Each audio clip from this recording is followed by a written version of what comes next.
I was right. I was so right. I called it. I was so right about Zombies 3. I called it. I called it in the last video. I called it. Look what I mean. So from what I understand, it seems like they're taking major racial issues and putting them into these movies. I'm calling it right now. All right. Calling it right now. Zombies 3. All right. It's gonna the racial thing that's gonna be in there is immigration. Yeah. So I definitely earn the bragging rights for the rest of my life and the rest of your life. I'm just that good, That aside, though, Zombies 3, pretty good movie. It was genuinely an enjoyable ride, I wasn't bored throughout the entirety of it, so that's something good. Like, what am I doing with my life, Like, it made me rethink my whole life, Like, what am I doing YouTube when I could just be twerking it up with the wolf dudes and the zomboys, Also, I didn't really know how popular Zombies was until very recently, but check this out, okay? The trailer alone has 3 million views and counting, probably. That's like a big number. Anyway, I will be talking about this movie in 4 categories. Story, music, aliens, and Addison and Zed. And before I continue, spoiler warning for Zombies 3. So I guess if you want to leave now, you go ahead and leave and watch this video instead by me as well. Or go watch Zombies 3 and come back to this one. Up to you. Okay, moving on. Hey, it's me editing this video. How's it going? So I realized that I called Seabrook Storybrooke in this whole video. So yeah, just a warning. Anyway, back to the video.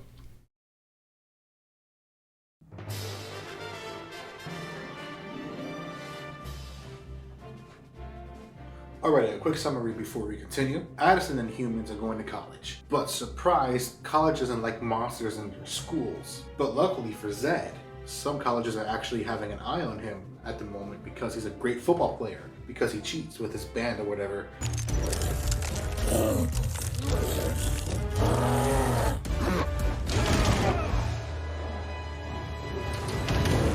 I mean, it's kind of cheating, but it's not really cheating, but nobody says anything, so I guess we're going along with it. And if Zed gets into college, then that opens the barriers for monsters to go into college as well. Monsters deserve higher education too. Shame on you, college. Shame on you. I also forgot the name of the college in that movie, so that's on me. Oh, look at that. It's beautiful. Shh. Don't talk.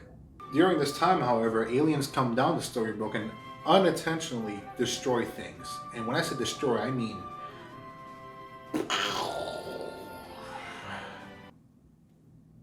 destroy.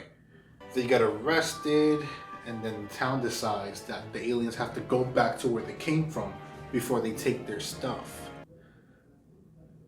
From what I understand, it seems like they're taking major racial issues and putting them into these movies. I'm calling it right now, all right? I'm calling it right now. Zombies 3, all right? It's gonna the racial thing that's gonna be in there is immigration. I say this because of well, they're uninvited and have to leave. Or tear our worlds apart. Mark my words, these aliens are here to take what's ours. But Addison, being the woke woman that she is, convinces the town to let the aliens stay to at least compete in the cheerleading competition. After some friendly competition in which the aliens dominate because immigrants, we get the job done, Addison is accidentally sent to their spaceship because the aliens are trying to escape from the Teen Wolves. That's a whole other thing, not important though. It is there where Addison will actually learn that she is part alien. It is also there where she learns that her grandma, who is fully deceased by the way, crash landed on Storybrooke years ago and made a family, and that's how Addison is there, and why she's part alien. And while her grandma was in Storybrooke, she decided to hide the location for the aliens' new utopia in Addison. Oh yeah, did I mention that the aliens' home planet is like no longer existed? Because that's very important to the story. After that, Zed actually does the interview with the college and provides us with possibly the best song in the whole movie. And then he finds out that he got into the college at the cheerleading competition, which is disrupted by ice, and then the aliens and Zed run away. But then Addison wins the competition with a CGI double. Yeah, don't think I didn't notice. I noticed. So did everybody else. After the competition, Addison realizes that she has to go with the aliens to help them find their new home. So she says bye to Zed and her friends and her family, and they sing Someday. And that's it. The end.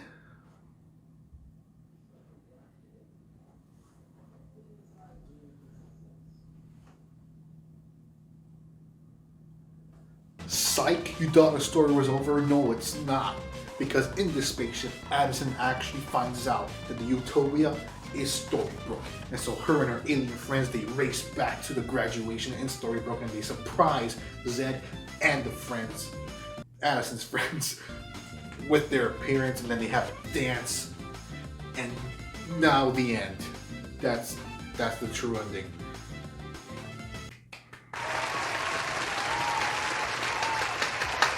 Woo! Yeah.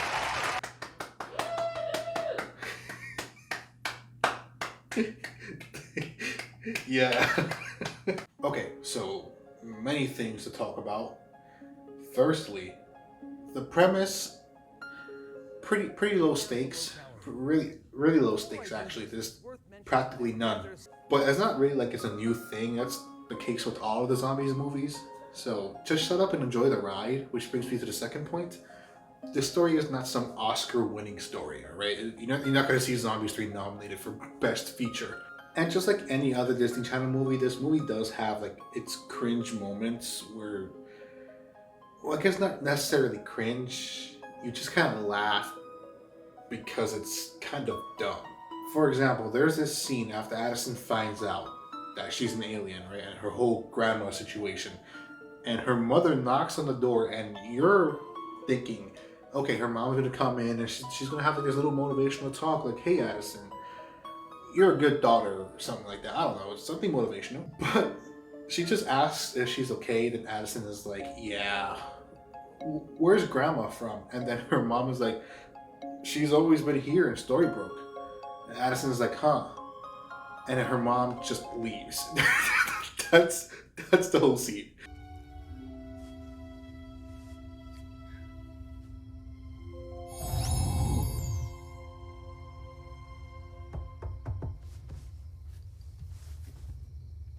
Mom, where was Grandma Angie from? Seabrook, dear.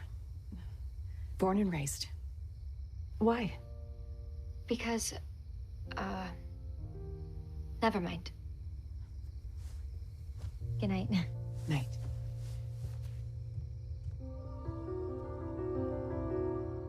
What was even the point of her knocking? You know, like, what was the whole point for it? It's just like, I don't know, it was just really funny to me. I thought it was funny. You don't? I don't. I thought so. So, oh hey, it's you again. Shh, no. They can't know.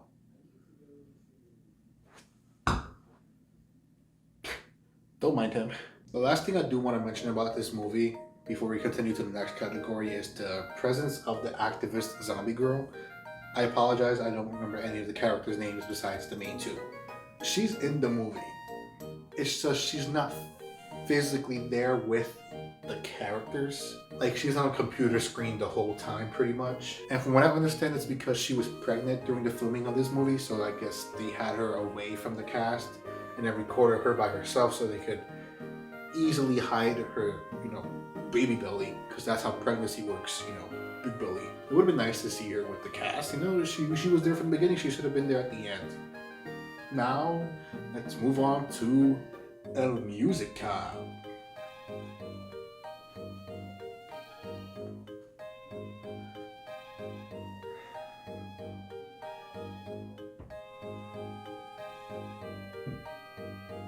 I'm sorry.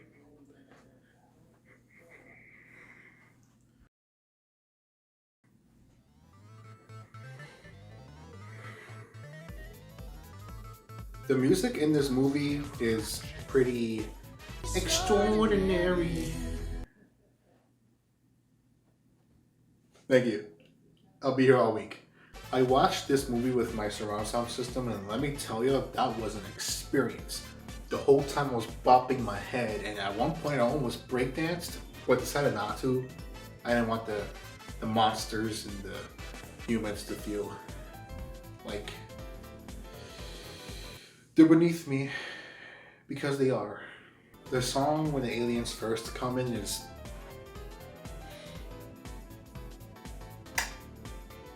Chef's Kiss. It's like a mix of dubstep and hip hop, and you get into it really fast. But the song that really made me go, wow, that was really good, was Exceptional Zed.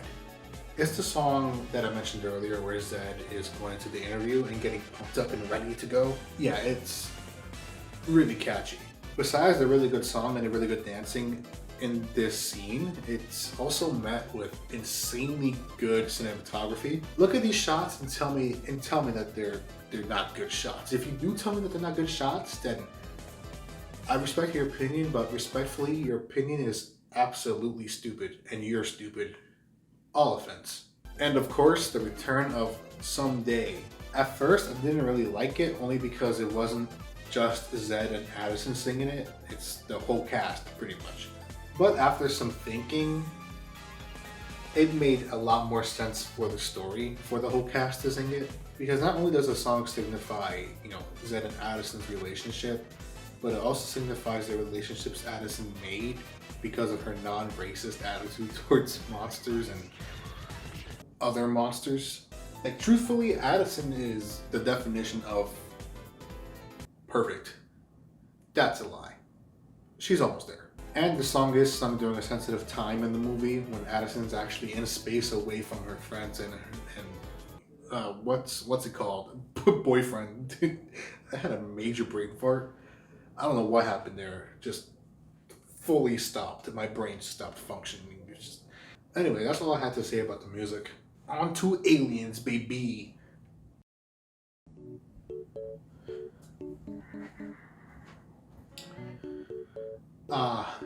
The aliens. For a humble group of aliens, they really do come off as big jerks. These aliens are people who say they're good at everything, except they actually are good at everything.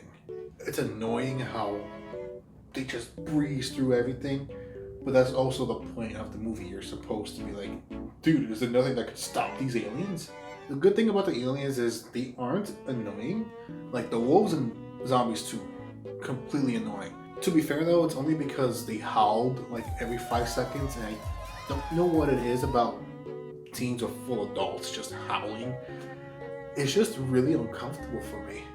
I don't know what it is, I couldn't tell you. But the aliens on the other hand aren't annoying. And it's only because their whole character is that they're genuinely trying to learn the ways of Storybrooke. So when they do something messed up, to them it isn't messed up, but then they learn that it is messed up, so they're just like, oh my bad, I won't do it again.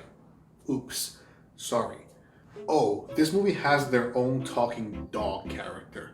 To explain, producers love to think that children think that talking animals are funny. I don't really know the statistics of if that's true or not. Like, I don't know if children genuinely think talking animals are funny, but it's a thing.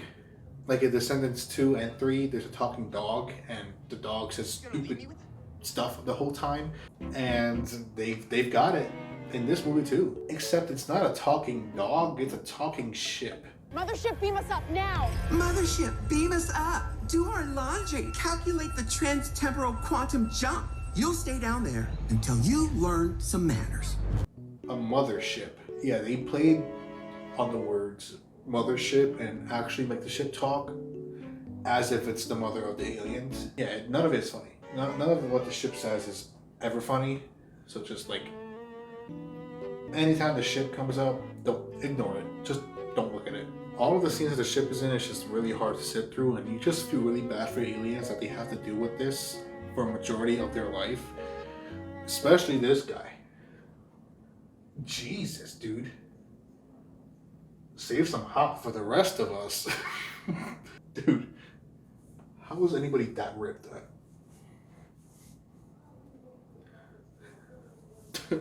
Go away. Alright, sorry. Speaking of aliens.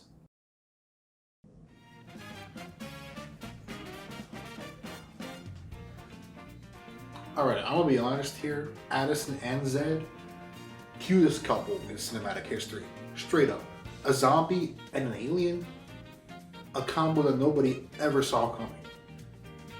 Then again, we didn't have a donkey and a dragon. And they had babies, so like, you know what, never mind, I take that back. This is the cutest couple. Let's talk about Addison first. After 3 movies of putting others before herself, she finally gets what she desires. Finding her people. Whatever that means. Let me tell you, the first moment that she uses her powers, you feel that in you, you know what I mean? Like, for me, as an example, once that scene played, I was looking at my TV remote and I levitated the remote with my head. Telekinesis or whatever. Telepath? Yeah, telekinesis, I was right. You know what, I'll even do it for you now. Watch this.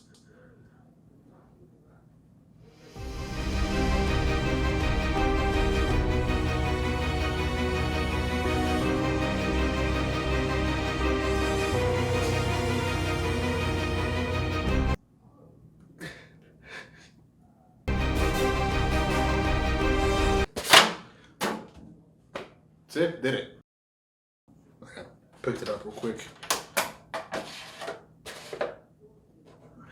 Cool. I did write the script on Friday, the day the movie came out, and I wrote this part and I started to really think if I was correct in this. But I still think I am correct. Addison doesn't really have any sort of character development in any of these movies, despite the first one. Like, the most development that she's had is taking off her wig in the first movie and being herself. And then the rest of the 2 movies are focused on her finding her people, and there's really nowhere that she grows. She's exactly the same in every movie. I mean, I guess if you count the part in this movie where she tells the aliens that Storybrooke is the utopia, because she kind of finally figures out that Storybrooke is a perfect place, despite it being not perfect. But then again, I'm pretty sure she knew that already. So it's not really something new that she learned. I guess I'm just spitballing here. Not really, it's a script, so I'm reading. And it's weird because Zed, on the other hand, character development left and right. My boy Zed, before I go talking about him, okay, first of all, I want to show you my YouTube banner. My boy Zed made the cut. This dude takes L after L after L after L after another L, and he learns from those L's. Like in this movie, in his mind, he believes that he's the only one that's exceptional and that he's the only one that can save the town. More specifically, the only one that could help monsters go into college. But after he sings that song, he eventually realizes that it's not just him. You know, everybody in the town is